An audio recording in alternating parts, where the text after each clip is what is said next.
Have you ever wondered why your refrigerator isn't as exciting as the latest smartphone? Why we get so hyped over the newest Tesla, but not over the newest innovations in microwaves? Well, you're not alone. Domestic technologies are often undervalued. In fact, that's the whole point that Cynthia Coburn, a British academic, feminist, and sociologist, makes in her paper Cinderella and the Engineers. In this video, I want to explore three key relationships from her paper that can help us better understand the household and why it's neglected in this fascinating world of tech. Number 1. Domestic technologies and women. The household is often considered the woman's place. While the man is expected to go out and earn money, the woman is expected to stay at home and take care of the household. Even as women enter the workplace, they're still expected to take on a second shift after they come back. This feminine identification of the household has led to its lower value.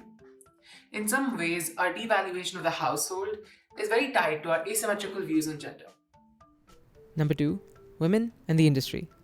Now that the relationship between women and the household has been established, we can talk about the messed up dynamics within the industry. There's two aspects to this. Firstly, the user isn't taken seriously. Reports from real companies show that designers often imagine themselves in the shoes of the user. They sometimes rely on proxies like their secretaries or wives, or more often than not, rely on harmful stereotypes like the incompetent woman.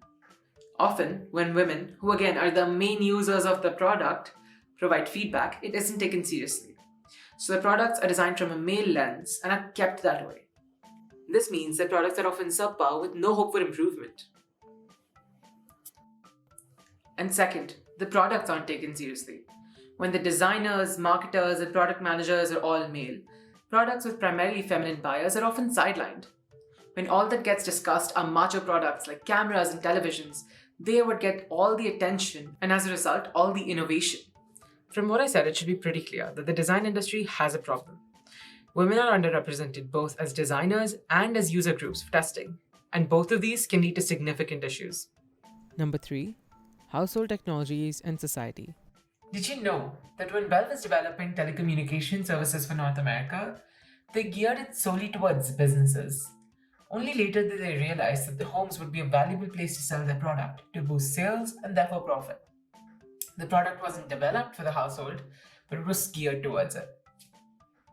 Now, this is a problem that we often see with tech development, where innovators find the invention first and find a way to shove it into our households next.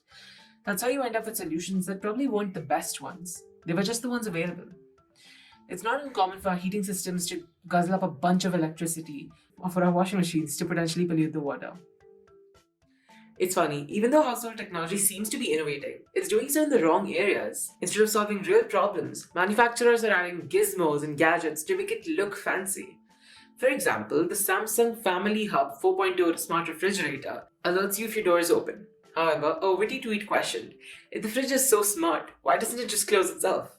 More masculine associated technologies like sensors are being shoved into household products without care for whether they are actually needed and whether they're solving the problems in the best way possible. But here's the thing, the direction our technology is currently taking is causing a gap between our homes and our communities.